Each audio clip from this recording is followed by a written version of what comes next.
قاضی عیسیٰ کا جو فیصلہ ہے، اب ہم پہلے اس کو دیکھتے ہیں سپریم کورٹ کے نقطہ نظر سے، جی، پھر اس کے دیکھتے ہیں مضمرات۔ اس فیصلے کی بیٹوین دا لائنز یہ ایک میسج یہ ہے واضح کہ وزارت قانون اور جناب صدر اور جو اٹارنی جنرل تھے جو بدلتے رہے، جی جی، وہ اس کو سمجھ ہی نہیں سکے معاملے کو۔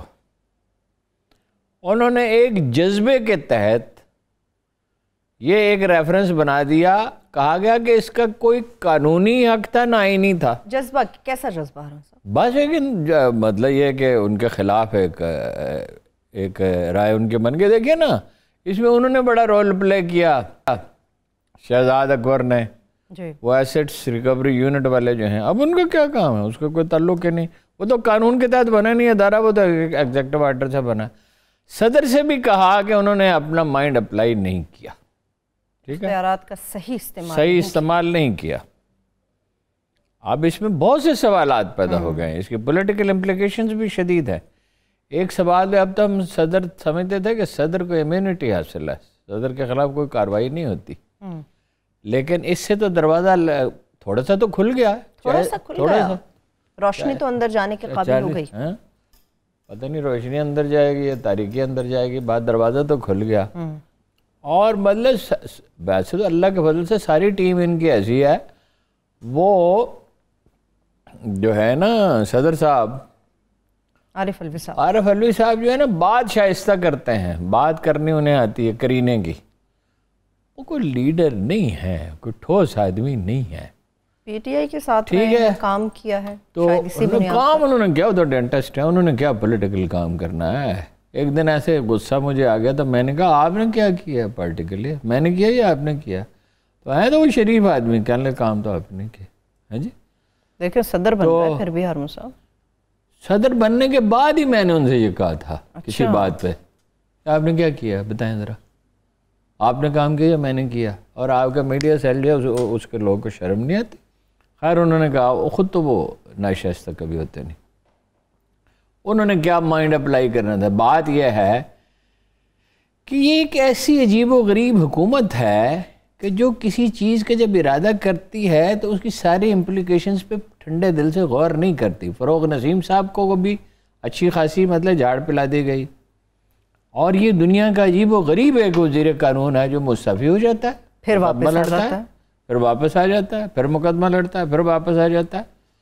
اور پولائٹ اور ڈیسنٹ تو بہت ہے گفتگو میں، کسی کے خلاف پرسنل اٹیک نہیں کرتا، یہ بڑی خوبی ہے، بڑی شائستگی سے بات کرتا ہے۔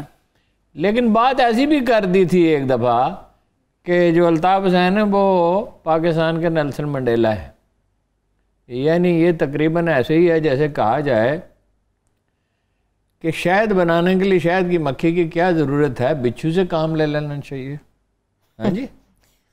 مزہ یہ کوئی کسی بات کی کوئی تک ہوتی ہے، اچھا ان کو غرض اس سے نہیں ہوتی کہ بات صحیح ہے یا غلط ہے، ان کو غرض اس سے ہوتی ہے کہ بھائی تقاضا کیا ہے، قرآن کیا چاہتے ہیں، جن لوگوں کے ساتھ میں کام کر رہا ہوں ان کی خوشی کس میں ہے، وہ کیا چاہتے ہیں، بس یہ وہ ایک سجدہ جسے تو گراں سمجھتا ہے، ہزار سجدے سے دیتا ہے، آدمی کو نہیں چاہتے۔ جب آدمی دفتروں میں بھی ہم نے دیکھا ہے، جو آدمی یہ سوچتا رہتا ہے نا کہ باس کیا چاہتا ہے، اس کا موڈ کیا ہے۔ میں نے کبھی ایسے لوگوں کو کوئی زندگی میں تیر نہیں مارتے دیکھا، البتہ جو آدمی یہ سوچتا ہے نا کہ دفتر کا مفاد کس چیز میں ہے، دفتر کی بھلائی کس چیز میں ہے، جو کام ہم کر رہے ہیں چاہے وہ چھوٹا ہو یا بڑا ہو، چاہے وہ دفتر کی صفائی کا کام ہو یا کوئی ٹی وی پروگرام ہو یا کالم لکھنا ہو یا اداریہ لکھنا ہو یا نیوز ایڈیٹر کا، جو آدمی سوچے دفتر کی بھلائی کس چیز میں ہے، کام بہترین کیسے ہو سکتا ہے، وہ کامیاب ہوتا ہے۔ یہ بیچارے ایسے ہی لوگ ہیں ہارون صاحب۔ لیکن اس کے بعد اٹارنی جنرل صاحب جو تھے، آپ کو یاد ہے ان کے ججوں سے تلخی ہو گئی تھی۔ اچھا اس کا ایک اور پہلو میں عرض کروں، اس کے بہت پہلو ہیں۔ حکومت کو سوچنا چاہیے تھا کہ سپریم کورٹ اپنے ایک ممبر کے خلاف فیصلہ کیسے دے گی، ایک شکایت جو کوئی ایسی جس کے لیے کوئی خاص ثبوت بھی نہیں فراہم کر سکتے، شواہد موجود نہیں تھے۔ اچھا یعنی ایسے نہیں، شواہد وہ ہوتے ہیں. دیکھیں جناب رسالت مآب نے فرمایا ہو سکتا ہے تو مجھے دھوکہ دے کے مجھ سے کوئی فیصلہ کرا لو، لیکن اس کی ذمہ داری تم پہ ہوگی، تمہیں ثابت کرنا پڑے گا. ثابت کرنا. میں آپ کو اس کی مثالیں دیتا ہوں. حضرت علی نے کہا یہ زرہ میری ہے قاضی سے، ایک یہودی کے پاس تھے چوری کی. حضرت علی جھوٹ بولنے کا کوئی تصور نہیں ہو سکتا. گواہ جناب حسن جھوٹ بولنے کا گمان ہی نہیں کیا. آخر انہیں کس کے بیٹے تھے، کس کے نواسے تھے اور کس کے فرزند تھے؟ جوانان جنت کے سردار.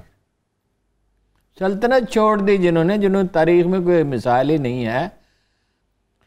کمبر کی گواہی، ان کے غلام کے، حضرت علی کے غلام تھا تو کیسا ہوگا، کیسی اس کی تربیت فرمائی ہوگی.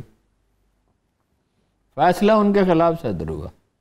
فیصلہ اس لیے صادر ہوا کہ بیٹے اور غلام کی گواہی قابل قبول نہیں ہے. مقدمے میں صرف سچائی اہم نہیں ہوتی، شواہد اہم ہوتے ہیں، قانون کے تقاضے پورے کرنے ہوتے ہیں، تیاری کرنی ہوتی ہے، عدالت کو قائل کرنا ہوتا ہے. پولیٹیکل امپلیکیشنز اس کی یہ ہیں. وہ جو تھے منصور صاحب اچھے باوقار آدمی ہیں، مگر وہ ججوں سے الجھ پڑے. جی ٹھیک ہے. اب جناب یہ ہے کہ سپریم کورٹ نے تو فیصلہ دے دیا کہ غیر آئینی، غیر قانونی، اور اس کا ایک دروازہ یہ کھلا صدر والا، اور ایک وزیر قانون صاحب کی سبکی ہوئی، ایک حکومت کی سبکی ہوئی.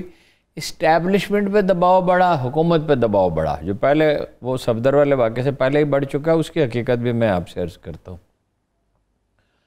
اپوزیشن کے حوصلے بلند ہوئے کہیں زیادہ. کوئٹہ کا جلسہ جو ہے نا وہ زیادہ بھرپور ہوگا.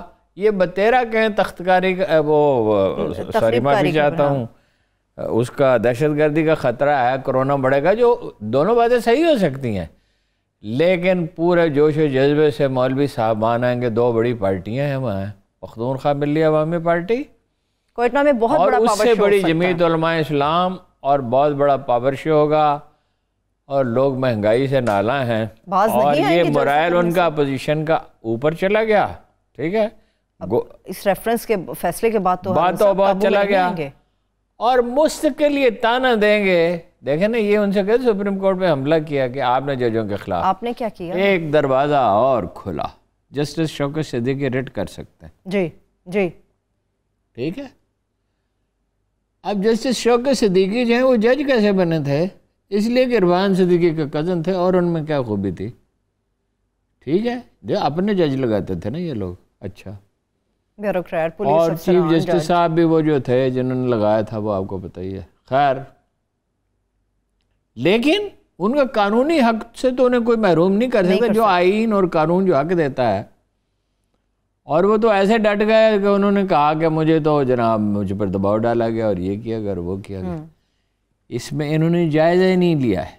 اس حکومت کا المیہ کیا ہے؟ اس کی تیاری ہوتی نہیں، اس کے پاس صحیح مردان کار نہیں ہوتے، یہ مائنڈ اپلائی نہیں کرتے، اس کی کوئی مانیٹرنگ نہیں ہوتی. یہ تو کہتے ہیں ہم سر جوڑ کے بیٹھ کے فیصلے کرتے ہیں. اس کی کیا کہنے سے کہتا ہے، اس کی بیسٹ ایگزامپل یہ ہے کہ اپریل میں عمران خان نے کہا گندم منگا لو 1.5 ملین ٹن، جو اتنی منگوائی، جو کسی دانا آدمی نے اس سے کہا ہوگا، اور بعد میں اس نے کہا کہ میں کہتا رہا منگوائی نہیں. اب اس میں دو دیکھے عجیب باتیں ہیں کہ ضرورت ہے منگوانی تو ہے ہی، بالکل، اور کرائسس ہوتا ہی نہ، پیدا ہی نہ ہوتا، اسی وقت منگوا لیتے، سستی بھی تھی کچھ قدرے.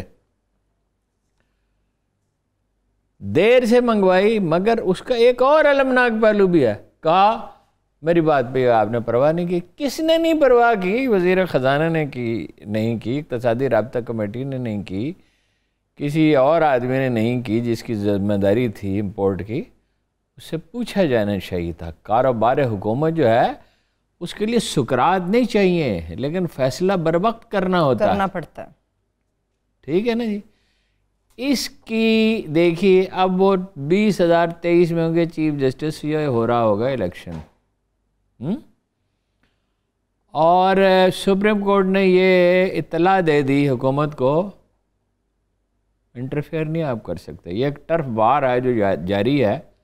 دیکھو ججوں کے فیصلوں پہ تو ہم تنقید تو نہیں کر سکتے، ہم ان کی نیت پہ شبہ نہیں کر سکتے، مگر مجھے افسوس ہوا، یہ بھلے آدمی ہیں، صدر صاحب ہیں تو ویسے کچھ نہیں. مینشن یہ بھی کیا نا ہارون صاحب، جن دونوں کی آپ بات کر رہے ہیں وزیر قانون کی اور اٹارنی جنرل کی، کہ کہا گیا کہ عارف علوی صاحب جو صدر ہیں وہ ان سے بریفنگ لے سکتے تھے، مگر انہوں نے ان سے مشورہ لیا اور اس کے بعد یہ ریفرنس فائل کیا.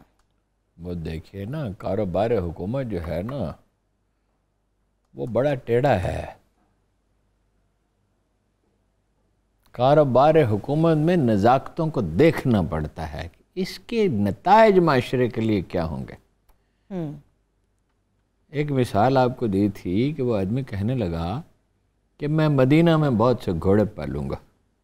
حضرت عمر نے کہا ضرور پالو، چارہ نہیں استعمال کر سکتے مدینہ کا. اس نے کہا کیوں جی؟ اس کے خیال میں تو اس کا بیسک رائٹ تھا. انہوں نے کہا چارہ کم ہوتا ہے، جن کے پاس اکا دکا گھوڑے ہیں وہ کیا کریں گے، یعنی چارہ مہنگا ہو جائے گا. فیصلہ اس طرح کیا جاتا ہے کہ آپ دیکھتے ہیں بڑا مفاد کیا ہے، قوم کا، معاشرے کا، عام آدمی کا مفاد کیا ہے. دوسری بات یہ ہے کوئی کنفیوژن ہو تو اللہ کے رسول کا یہ طریقہ تھا اور قرآن میں لکھا ہوا ہے مشورہ کرو دانا سے، ایکسپرٹ سے مشورہ کرو. اب حکمران کو دے. میں آپ سے بار بار کہتا ہوں عمران خان 20 شوکت خانم بنا سکتے ہیں، 100 بھی شاید بنا دیں، نمل کالج بنا سکتے ہیں، سٹی آف نالج بنا سکتے ہیں. یہ جو ملک کی اکانومی کو اور پالیٹکس کو اور عدالتوں کی باریکیوں کو سمجھنا ہے نا، وہ اپنے بوتھم والے کیس کا بڑا حوالہ دیتے ہیں. اللہ نے انہیں بچا لیا، انہیں اس میں سرخروئی دی، اور صوفی بشیر مرحوم نے ان سے کہا تھا کہ اللہ جوری کے دل بدل ڈالے گا، حالانکہ وہ ان کے خلاف جا رہا تھا. ٹھیک ہے، $1,00,000 بھی مل گئے. اور ایک دفعہ میں نے مذاق میں کہا خان صاحب آپ لوگوں کا ایک عجیب ذریعہ آمدن ہے. آرکیٹیکٹ پہ کیس کر دیا، اس سے $1,00,000 واپس لے لیے جس نے مکان کا نقشہ بنایا تھا، اور بوتھم پہ کیس کر دیا، اس سے $1,00,000 لے لیے. ہیں جی آپ کا بات یہ ہے کہ چیزوں کو باریکیوں میں نہیں سمجھتے، ایک جذباتی فضا میں رہتے ہیں. کیبنٹ میں بھی یہی ہوتا ہے. ملک متحمل ہو سکتا ہے جذباتی وزیر اعظم کا، جذباتی کیبنٹ کا، جذباتی وزیروں کا؟ یہ ایک عجیب ملک ہے، یہ پتہ نہیں کس چیز کا بنا ہوا ہے. اس نے نواز شریف اور زرداری جیسے کرپٹ موسٹ لوگوں کو سہ لیا، اسے نوچ نوچ کر کھایا گیا. وہ مفتی صاحب کہتے تھے، جو مشہور ادیب تھے، کہ وہ یہ عجیب ملک ہے، یہ پھر بچ نکلتا ہے، اسے نوچ نوچ کر کھایا گیا اور ہزاروں غلطیں گئے. ہم نے ان کو سہ لیا، ہم نے مشرقی پاکستان کی جدائی سہ لی. اس کے بعد ہم نے ایٹم بم بنایا، میزائل بنائے، دنیا کی بیسٹ آرمی بنائی، بیسٹ انٹیلیجنس ایجنسی بنائی، ہر مشکلات میں ہم نے سروائیو. یہ کرونا جس میں ہمیں ڈوبنے کا خطرہ تھا، اس میں ہم تیر گئے، آج اگرچہ پھر ہم آکنے کر رہے ہیں.